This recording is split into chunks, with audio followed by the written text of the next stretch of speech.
আসসালামু আলাইকুম। দুরুস্কুরা অথবা আস্ত মুরগির রোস্ট রান্না করার রেসিপি নিয়ে চলে আসলাম আপনাদের মাঝে। আর আমি এজন্য ২টা মুরগিকে খুব ভালো করে ধুয়ে নিয়ে দেন এর সাথে সামান্য পরিমাণে হলুদ গুঁড়ো আর সামান্য পরিমাণে লবণ আর অল্প একটু পানি দিয়ে খুব অল্প সময়ের জন্য মুরগিটাকে আমি সিদ্ধ করে নিব। সিদ্ধ করার পরে যে পানিটুকু থাকবে সেটাকে আমি আলাদা একটা বাটিতে সরিয়ে নিব। আর মুরগি দুইটাকে আমি একটি পাতিলে সামান্য পরিমাণে তেল দিয়ে তারপরে একটু হালকা অথবা মিডিয়াম চুলার আঁচ দিয়ে একটু লাল লাল করে ভেজে নিব। ঢাকনা দিয়ে ভাজলে এতে মুরগির যদি কোনো তেলের ছিটা আসে তাহলে সেটা কিন্তু গায়ে আর পড়বে না, তাই আমি ঢাকনা দিয়ে প্রথম দিকে একটু ভেজে নিই। আর 2টা ডিম আমি একটু হলুদ আর লবণ দিয়ে হালকা করে ভেজে নিয়েছি। এখন সেম পাতিলেই আমি একটু তেল দিয়ে আবার পেঁয়াজের সাথে গোটা কয়েক গরম মশলা দিয়ে ভালো করে ভাজাভুজি করে নিয়েছি, এতে স্মেলটা খুব ভালো আসে। আর এখানে আমি 3 চা চামচ পেঁয়াজ বাটা আর 2 চা চামচ আদা বাটা আর 2 চা চামচ রসুন বাটা দিয়ে নিলাম। এরপরে আমি মশলাটাকে খুব ভালো করে কষিয়ে নিব। মশলাটা খুব ভালো করে যখন কষানো হবে তখন কিন্তু এর কালারটা চেঞ্জ হয়ে আসবে। আর আমি খানিকটা বাদাম আর কিশমিশ নিয়ে বেটে রেখেছিলাম, এর সাথে সামান্য পরিমাণের আমি জয়ত্রী, জায়ফল আর 1 চা চামচ পরিমাণের পোস্ত বাটা দিয়ে নিলাম। আর 2 টেবিল চামচ পরিমাণের টক দই দিয়ে মিশ্রণটিকে খুব ভালো করে আমি মিশিয়ে নিয়েছি, যাতে টক দইয়ের কোনো পরিমাণে দানাটা না থাকে। এখন আমি দেখেন আপনারা খুব ভালোভাবে দেখেন কালারটা, আদা রসুনের কালারটা একদম চেঞ্জ হয়ে গেছে। আর আমার যে চিকেনটা সিদ্ধ করার পরে যে একটুকু পানি ছিল ওই পানিটা আমি দিয়ে নিয়েছি।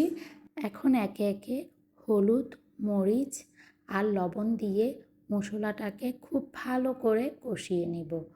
আমি মরিচের গুঁড়াটা দিয়ে নিলাম আর একটু করে, কারণ একটু মনে হচ্ছে ঝাল ঝাল লাগবে যেহেতু টক দই আর বাদাম বাটা থাকবে। সো এই সব কিছুর একটা ব্যালেন্স আসার জন্য পরে দিয়ে খানিকটুকু দিয়ে নিলাম। আর এখন আমি জিরার গুঁড়ি দিয়ে নিলাম। আপনারা কিন্তু দেখেই বুঝবেন, যদি বুঝেন যে মশলার কনসিস্টেন্সিটা একটু মানে ঘন হয়ে আসছে তখন মাঝে মাঝে একটু একটু পানি দিয়ে দিয়ে মশলাটা ভালো করে কষিয়ে নেবেন। আর আমি বাদাম বাটা দইয়ের মিশ্রণটা কিন্তু আমি অলরেডি দিয়ে দিয়েছি। এখন মশলাটাকে আবার কিছুক্ষণ ধরে মশলাটাকে ভালো করে কষিয়ে নেবেন। আমি আগেও আমার ভিডিওগুলোতে বলে থাকি সাধারণত যত বেশি কষে তত বেশি রসে, আর খাবারটাও তত বেশি টেস্টি হয়। আমার কষানো প্রায় শেষের দিকে। এখন আমি এর মধ্যে 1 চিমটি পরিমাণে চিনি অ্যাড করে নিব। আর চিনিটা কিন্তু খাবারের টেস্ট বাড়াতে সাহায্য করে। এরপরে আমি নেড়ে চেড়ে খানিকটুকু এটাকে কষানোর পরে আমি 2টা আস্ত মুরগি এর মধ্যে দিয়ে নিব।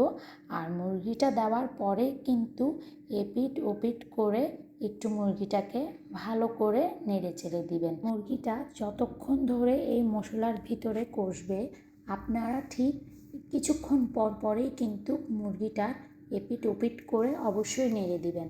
আমি কাঁটা চামচ দিয়ে মুরগিটার গায়ে একটু একটু করে দাগ কেটে নিচ্ছি। আপনারা এই কাজটা চাইলে আগেও করে নিতে পারেন। আমার আসলে আগে করতে অতটা খেয়াল ছিল না, বলতে কি আমি চেয়েছি কাজটা চুলায় করে নিব।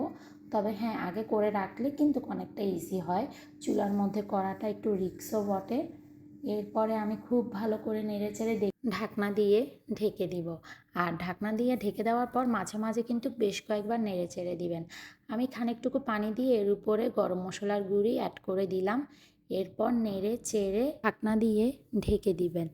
আর আমরা আগে থেকে যে 2টা সিদ্ধ ডিম হালকা লবণ আর হলুদ দিয়ে ভেজে রেখেছিলাম সেই 2টা ডিম আমরা অ্যাড করে নিব।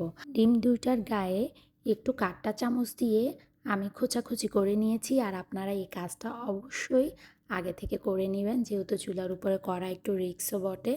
এই তো আমার রান্না অলমোস্ট শেষ। কেমন হলো আমাকে কমেন্ট বক্সে অবশ্যই জানাবেন। আল্লাহ হাফেজ।